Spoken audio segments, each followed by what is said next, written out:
To the press conference. If you have a question, raise your hand and we'll give you a microphone.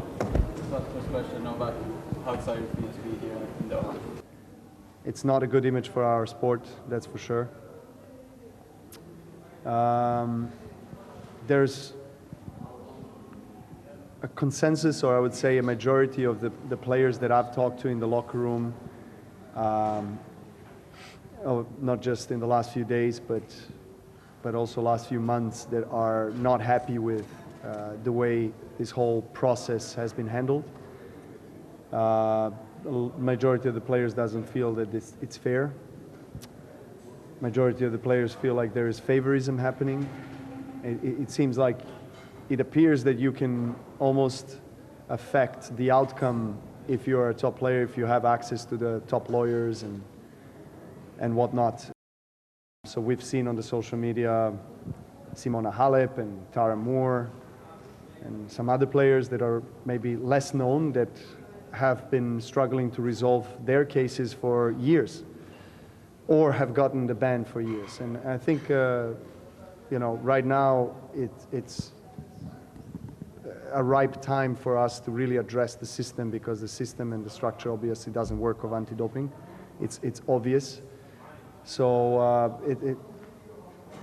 I hope that in the next period of the near future that the governing bodies are going to come together of our tours and the tennis ecosystem and try to find a more effective way to deal with these processes.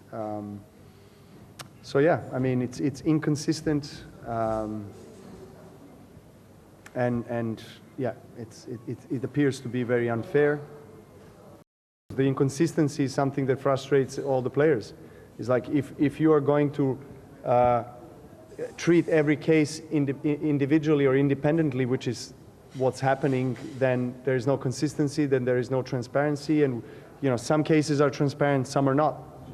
We know that there's a kind of a vague rule that I read that it's within a reasonable time you have to provide information where you got contaminated substance, and he provided it in this, as I understand, 6-hour window, but it doesn't say in the rules it's a 6-hour. It's a reasonable time. So what's the reasonable time?